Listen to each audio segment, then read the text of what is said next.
ہم بیٹا نعت پڑھنے محسن کا قربی کی لکھے جو کہ ان کے قصیدہ مدیح خیر المرسلین سے انتخاب ہے، اور شعر نمبر 7 پڑھتے ہیں۔ صف محشر میں تیرے ساتھ ہو تیرا مدہ، صف محشر میں تیرے ساتھ ہو تیرا مدہ، ہاتھ میں ہو یہی مستانہ قصیدہ یہ غزل۔ تو اس میں مشکل فاظ کے معنی دیکھیں۔ صف محشر، میدان حشر میں لوگوں کی قطاریں،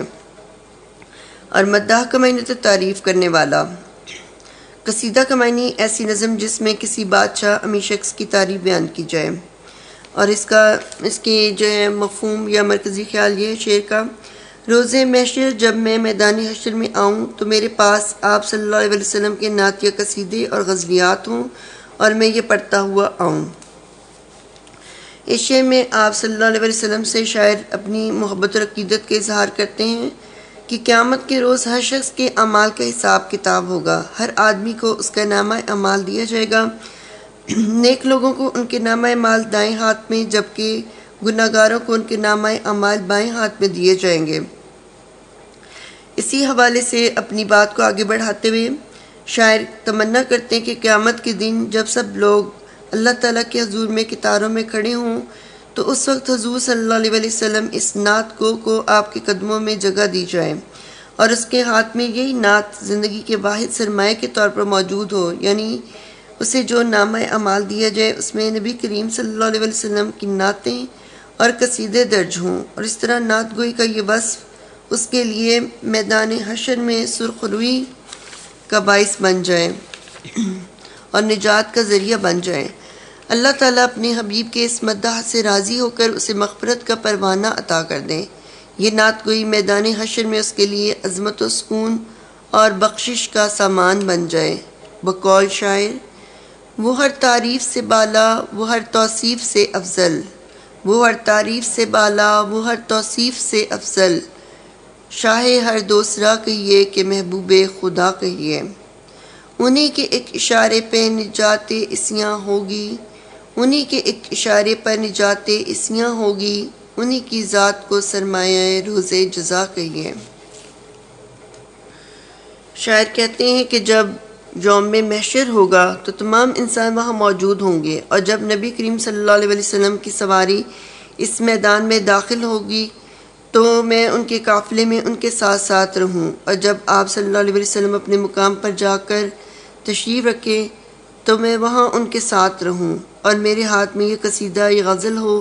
اور میں پڑھتا رہوں۔ قیامت کے دن کچھ خوش نصیبوں کو رسول پاک صلی اللہ علیہ وسلم کے قریب رہنے کا شرف ملے گا۔ جو آپ صلی اللہ علیہ وسلم کے قریب رہیں گے ان کی بخشش یقینی ہے۔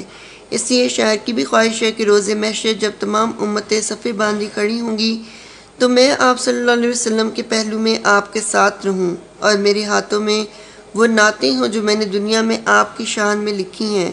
شاعر چاہتا کہ میں وہ کام جو دنیا میں اس نے ذوق و شوق سے کیا ہے وہ قیامت کے دن بھی اس سے نہ چھوٹے، اور وہ وہاں آنے والے تمام انسانوں کے سامنے آپ صلی اللہ علیہ وسلم کے ساتھ اپنی محبت کا اظہار کریں۔ ظاہر ہے کہ آپ صلی اللہ علیہ وسلم کی محبت ہی اللہ کی رحمتوں کو دعوت دیتی ہے، اور جو لوگ آپ سے بے پناہ محبت رکھتے ہیں وہ اپنی محبت کا اظہار ہر جگہ کرنا چاہتے ہیں۔ تو شاعر کہتا ہے کہ جب قیامت کا دن ہو میرے ہاتھ میں میرا نامہ اعمال کی جگہ میرا شاعری کا دیوان دیا جائے، کیونکہ میرا نامہ اعمال کیا ہوگا، میں نے تو ساری زندگی آپ کی نعتیں لکھی ہیں اور پڑھی ہیں، تو اس دن بھی میں اللہ کے حضور یہ نعتیں پیش کر کے یہ بتا دوں گا کہ میں نے سوائے نعتوں کے اور کیا ہی کچھ نہیں، تو یہ میری بخشش کا ذریعہ بن جائے گا۔ تو بقول شاعر: فرشتے دیکھ کر مجھ کو کہے میدان محشر میں، فرشتے دیکھ کر مجھ کو کہے میدان محشر میں، جگہ خالی کرو مدح آتا ہے محمد کا۔ ایک اور شاعر کہتے ہیں: قلم ہاتھوں میں ہے اور سوچتا ہوں، قلم ہاتھوں میں ہے اور سوچتا ہوں، محمد کی ثنا لفظوں میں کیا ہو۔ ایک اور شعر ہے کہ حضور کی ثنا کروں شعور آرزو ملے، حضور کی ثنا کروں شعور آرزو ملے، پلک پلک دیا جلے نظر نظر وضو ملے۔ شاعر کی یہ خواہش ہے کہ قیامت کے دن آپ صلی اللہ علیہ وسلم کی شفاعت سے انہیں جنت ملے، اس لیے وہ ان کے قریب رہ کر اللہ تعالیٰ کی عنایات اور اللہ تعالیٰ کی رحمت کے طلبگار ہیں۔ وہ چاہتے ہیں کہ آپ کی شان میں جو انہوں نے قصیدے لکھے ہیں وہ اللہ تعالیٰ کو بھی عزیز ہوں گے، کیونکہ وہ خود اللہ تعالیٰ ان کی تعریف کرتا ہے، جو اس کی تعریف کرتا ہے وہ بھی اللہ کو اچھے لگتے ہیں۔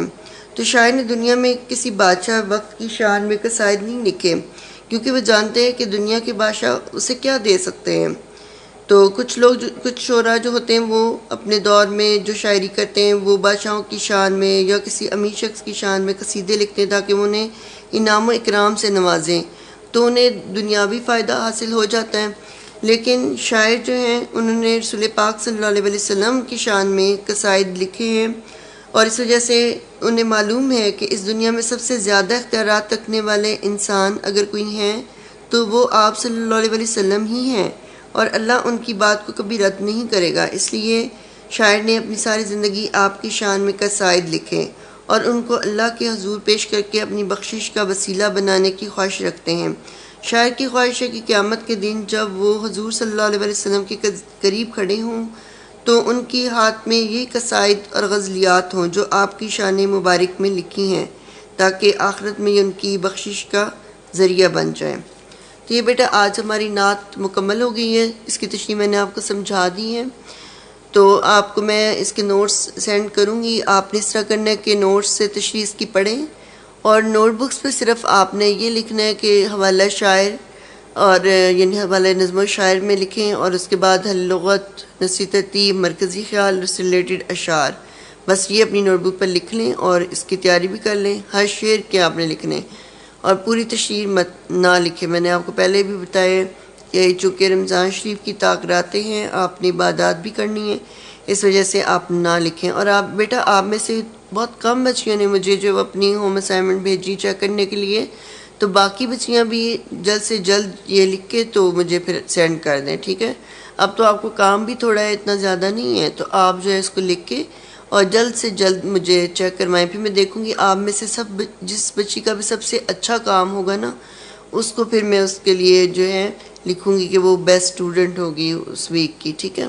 تو میں دیکھوں گی کہ اس ویک میں کون سی بچی سب سے اچھا کام کرتی ہے۔ تو آپ پلیز جلد سے جلد مجھے